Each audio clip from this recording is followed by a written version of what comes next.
upgraded. This one, they just still need to lay out some of the grasses and the bushes and wildflowers, but they do have the gravel bed or the dirt bed on top of it for this one.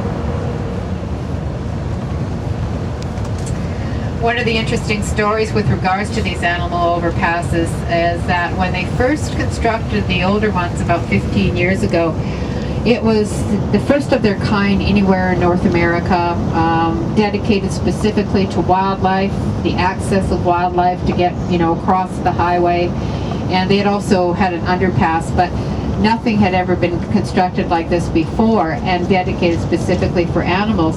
And there were naturalists and people of the parks branch all involved with, how they were created and the type of foliage and plants and everything that they would put on and how they would seed everything.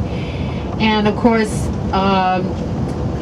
they looked, so there was a special grand opening, dedication, dignitaries and all the rest of it, and it's going to be extremely successful.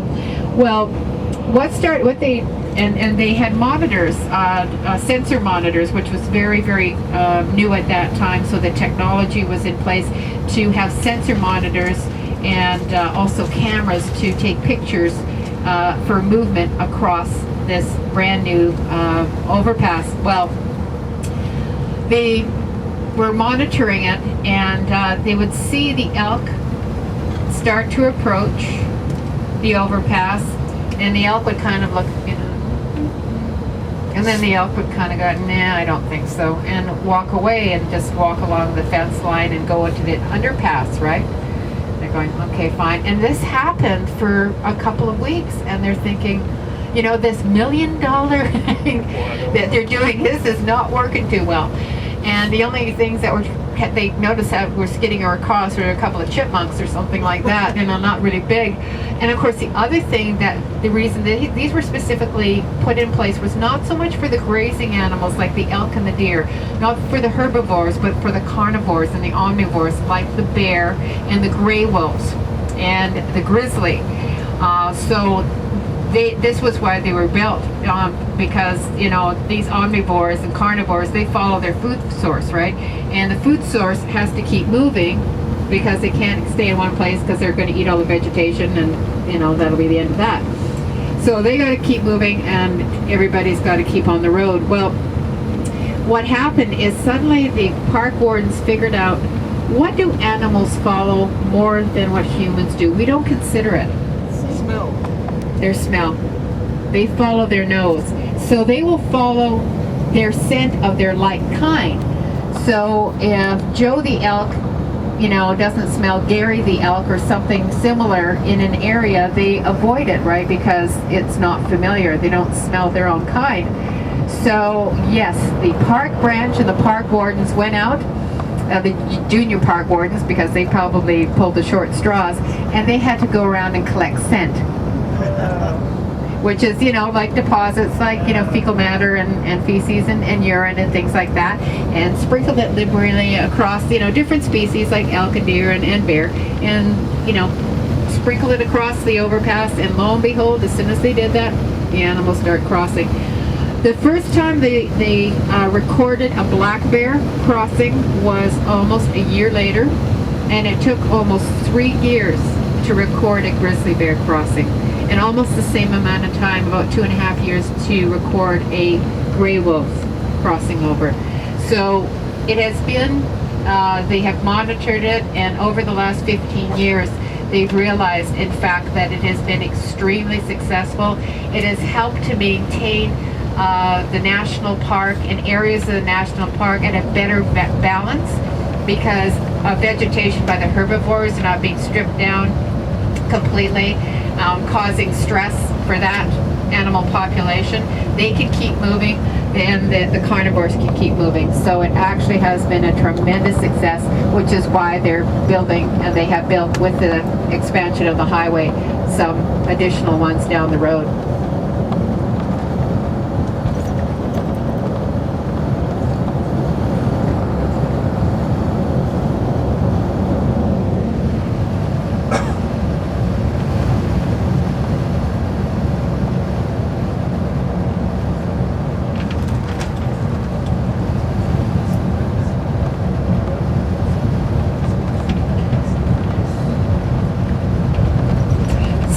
before we actually get to our final destination this afternoon up at the Banff Springs Hotel, we're just going to do a little quick sightseeing orientation tour in the township of Banff, so we can point out different things on the way up to our final destination. So just want to mention that before we get up, we'll do a little a tour down Banff Avenue, and so you can see some of the sights and get yourselves oriented to the destination. On your free time tomorrow, as I said, there is public transit that goes right from the Banff Springs Hotel right down Spray Avenue, across the bridge and into town, and you know, transit coaches and transit buses go up and down Banff Avenue all the time. The transit costs a toonie, or if you're a senior citizen, it costs you a loonie. Okay, and exact change, please. So if you want to use the transit, just make sure of it $1 or $2. As I said, $2 for adults, $1 for seniors and children. At least that's what it was a couple of weeks ago. And easily accessible up and down Banff Avenue. And it's an easy walk down from Banff Springs Hotel. It takes maybe about 10-15 minutes just to walk down, straight down Spray Avenue, cross the bridge, and you're on the main drag down Banff Avenue.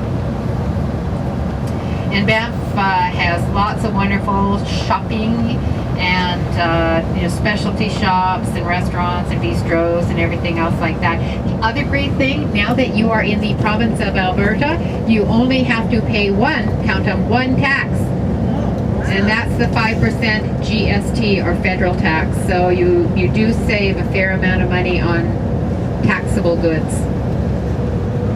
So that t-shirt you've been dying to wear, buy it here that says Banff or Lake Louise or Jasper.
Hi there, it's Karen with Insight Vacations. I'm a tour director with a tour group coming in. How are you today? Anyways, could I get connected to the tour desk? I just want to let them know that I'm arriving in about a half an hour. Thanks.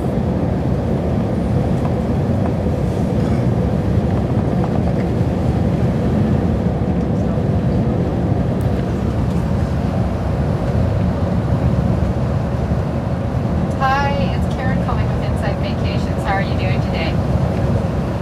Great. Just want to let you know we're on our way in. We should be there, or I mean to be there no later than 6 o'clock. So hopefully very soon.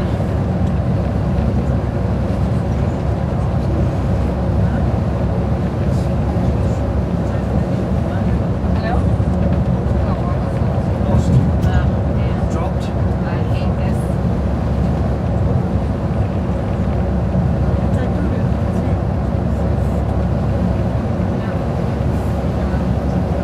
Wait a little bit longer.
Looking over on the ridge, folks, over on the left-hand side, that you can see also once again a fairly, well, in the grand scheme of things, not a particularly large burn area, but this forest fire occurred, oh gosh, in 1994.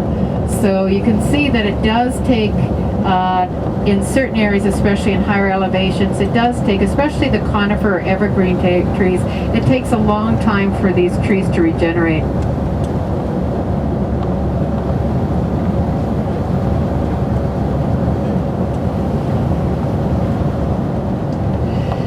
Now, the township of Banff has a population of it's less, they say somewhere between 7,800 and 8,000 permanent residents of Banff, and of course millions of visitors throughout the year. It's a year-round resort community. Of course, it has a ski resort called Mount Norquay, and of course it has a beautiful hotel. It has a large conference and convention business as well. Many groups will come into the city of Calgary, which is about 2 hours east of Banff, and they will, perhaps spend some of their conference time in Calgary and then transfer to Banff. The hotel, the Banff Springs Hotel, has a complete conference wing for many of the business visitors, and that was completed in 1988, and so there's a lot of different areas in and around the Banff Springs Hotel for different business and pleasure travelers and guests.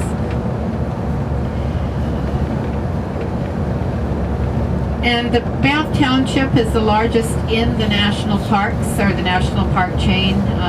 Lake Louise just has a few hundred people in residence there in the village, and Jasper has a population of about 4,700 people.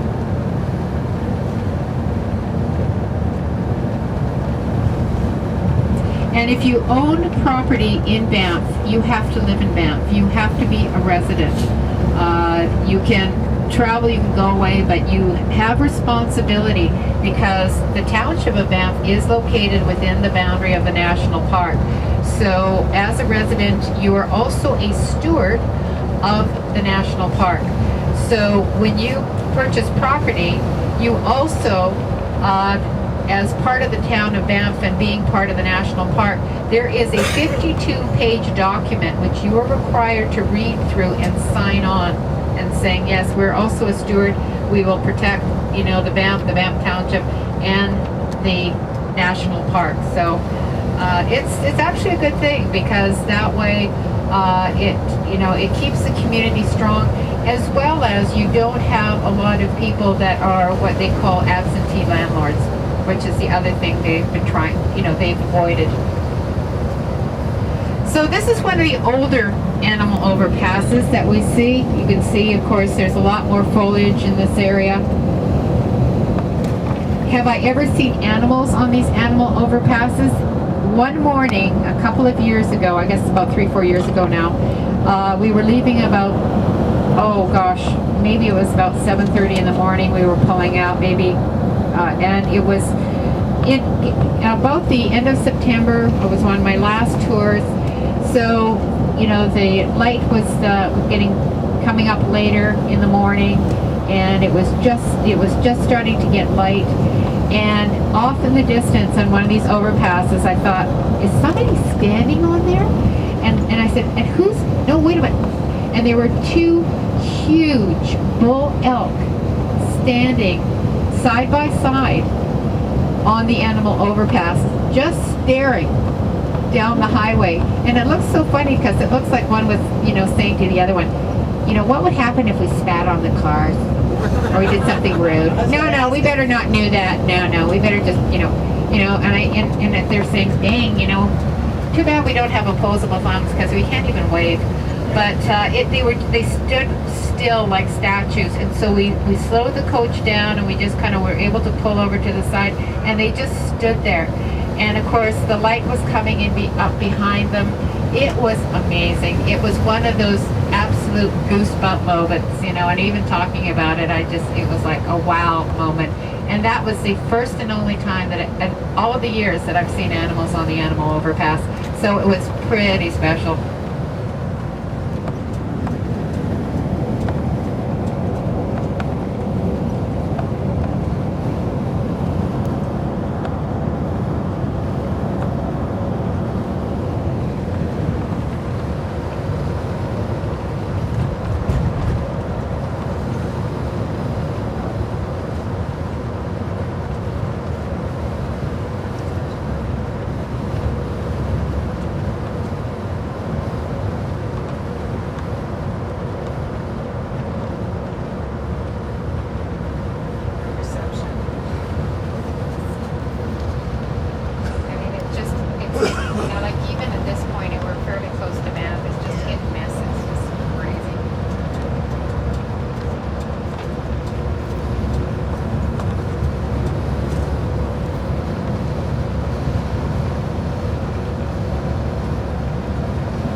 We're going to be coming into the township of Banff very shortly, and looking across the Bow Valley, you can see the mountains surrounding the Bow Valley, and one of the most distinctive mountains. And the township of Banff is situated between, as I said, two very distinctive mountains. And the first mountain we start to see as we approach Banff is this interesting mountain that is thrusting up out from the Bow Valley. And it is what they call an upthrust mountain, and it's very distinctive with regards to the formation of the mountains here in the Canadian Rockies and the Rocky Mountains. It's what they call an upthrust. And basically what it is the eastern side of the continental North American plate had pushed up against the Pacific plate and had been pushed up, just like a pie crust. If you lifted a pie crust, that's exactly what is done. So on one side, on the eastern slope of Mount Rundle and this mountain chain, is a slope up from the valley, and then on the western side, it's the broken mountain that is dropping down into the valley. That is Mount Rundle, and it is named after a Methodist missionary that came through the Canadian Rockies in the very early days, way back even before the building of the railway and many of the other explorations. He was here in the Canadian Rockies in the 1840s, and so one of the first missionaries that came through in this part of the country, and his name was Robert Rundle. And the exterior of the Banff Springs Hotel and some of the construction of the Banff Springs Hotel and along some of the walls and other areas and other buildings in Banff is made of Rundle stone, which is quarried from Mount Rundle, but there is no large quarry operation in Mount Rundle. It is just selectively taken from Mount Rundle for specific purposes, and there's been no major building, of course, for many years in Banff, but one of the distinctive things about the Banff Springs Hotel is that the exterior stone is Rundle stone, which was taken from Mount Rundle.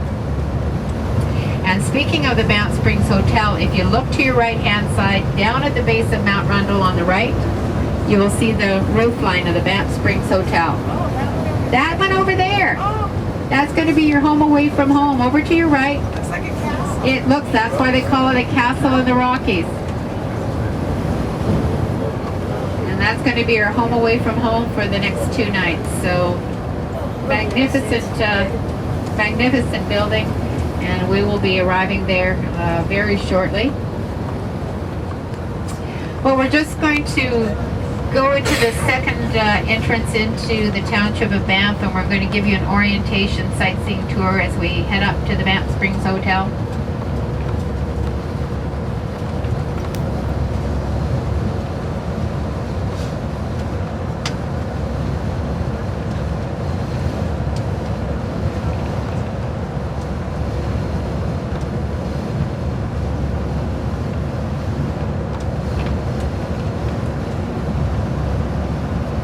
Yes, could I get connected to the tour desk again, please?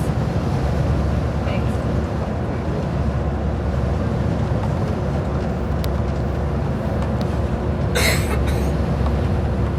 Hi, it's Karen with Insight Vacations. Before I go out of the cell phone range, we hopefully will be there by 6 o'clock. Yeah, 6 o'clock, it's with Insight Vacations. That's North America. And we should be there probably by 6 o'clock, so I just want to give you guys a heads up. I'm sorry?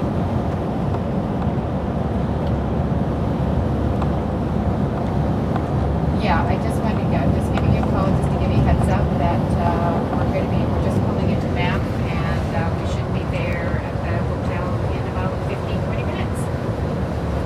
All right, great. Thanks very much. Bye.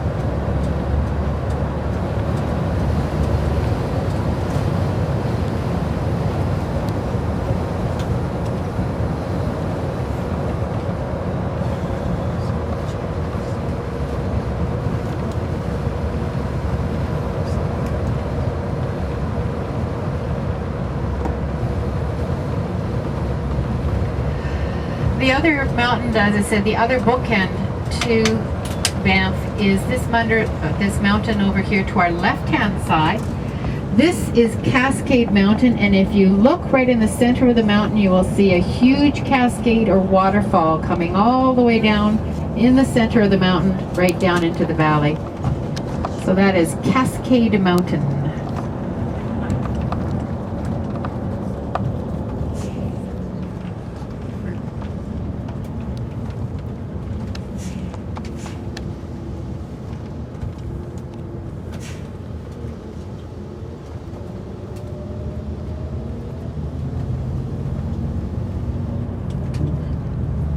See some of the signs, one with the gray wolf. You'll often see images warning and attention of animals, because we are visitors to their home. And so it can be, it's really important that we take care of the wildlife. This character on the sign here on the right hand side, big handlebar mustache, pipe, one of the most original characters and one of the first residents in the Bow Valley during the building of the railway. That is Wild Bill Peyto, P-E-Y-T-O. And he was a real character. Loved nature, loved the mountains, hated people. And there's lots of stories about Wild Bill and his various adventures here in the Canadian Rockies. He grudgingly worked with the CPR because he was a great tracker and knew the mountains and understood, the mountains and the forests and everything else like that. So he would work, as help to surveying through the Bow Valley for the CPR, the Canadian Pacific Railway, during the construction. But he just would work as much as he needed to. Then he would just take off and tell the company foreman to take a hike, or other words, probably more colorful, and he would disappear into the bush for a couple of weeks, few weeks, and then would come back out, work a little bit more so he'd get enough to make money to get his supplies to head back into the forest. A few years ago, on patrol, one of the park wardens, up much farther up, many kilometers away, up in a remote area up the Bow Valley, up one of the mountains, he came along a structure that looked like a old cabin, and he went in and he just was like, this hadn't obviously been inhabited for like decades, and he found evidence of some of the writings and scrawls on the bases of paper. This was a remote cabin that had been built by Wild Bill Peyto that no one had ever discovered before. So just wanted to give you a little sightseeing orientation as we go into Banff. We are going down Banff Avenue, and as you can see, hokey smokes, there's a lot more people here and a lot more tour coaches. Down Banff Avenue, there's a variety of different accommodation, as well as private residence, townhouses, homes. Many of the other venues and hotels, the Inns of Banff on the left, and the Voyager. But as I said, there's lots of private residence. There is a height restriction with regards to the height of buildings, structures. 4 or 5 stories is the maximum. And as you can see with the spruce grove, they do utilize a lot, and the design and the exterior and architecture includes a lot of wood and a lot of stone. So it just reflects the area of the great mountains and the great outdoors.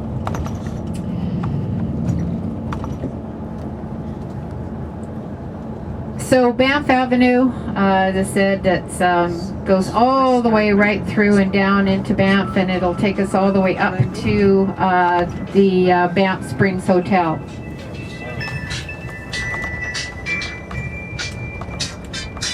Who's that? Is that me? Hello, Karen speaking. Oh, hi. Good. We're just coming down Banff Avenue. I just haven't got quite to the hotel yet. I was going to, anyway, I just, right now I've got, it's looking as if I've got 10 people.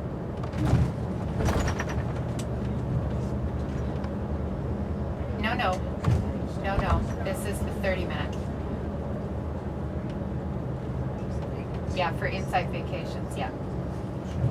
Grand Canadian Rockies, our tour code ACRA 09E11A. For 820, yes.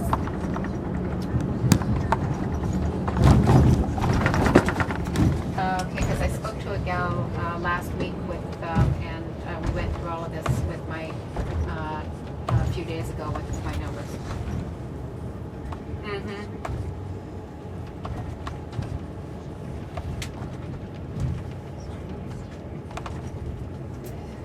Can I call you back in a minute or two? Thanks. Bye.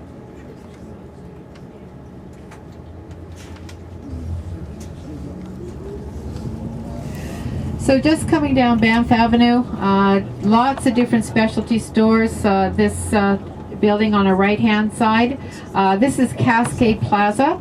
Little shopping center. Somebody was asking if there's a place in town where they can do laundry. Around the corner here and downstairs in the Cascade Plaza, there's a Cascade Coin Laundry. If you're dying to do laundry tomorrow afternoon, they have a facility, and they have a drop off and pick up. So if you want to just drop off your laundry, let someone else do the washing and drying and folding for you, you can do that as well. But a lot of different specialty stores. Also down the escalator to the lower mall area, there is a food court. So they have sort of fast food outlets in there. All different specialty shops and various things like that. The main information center building over on your left hand side, but restaurants, specialty stores, Italian restaurant, Giorgio's Trattoria over on our right. As you can see, there's coffee shops, souvenir stores, more souvenir stores. The Grizzly House restaurant, they do not serve grizzly, but they do serve venison and various other things. Two popular pubs, Wild Bill's on one side, the Rose and Crown on the other. Mount Royal Hotel has a popular restaurant called Tony Roma's Ribs. And the Mount Royal, they also have different, as I said, tons of different specialty stores. Yep, they have the Hudson Bay here on the right hand side. As I said, anything you can imagine, and all sorts of beautiful jewelry stores and things like that. The other thing just coming up on our right hand side across the street is the Banff Park Museum building. Here on the corner, just on the second floor, there's a nice little French restaurant called La Bougelet. Very popular little French restaurant.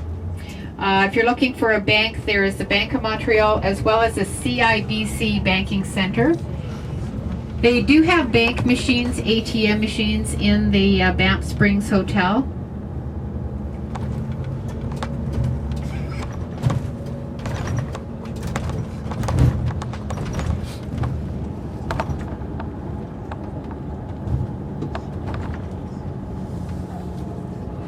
Just crossing over the Bow River. And looking to our right, you'll see the Luxton Museum. It looks like an old army fort. It's the Buffalo Nations Luxton Museum over to your right. And that is the First Nations Museum. To our right-hand side, is the Banff Park Administration Building, also made of Rundle stone. And as it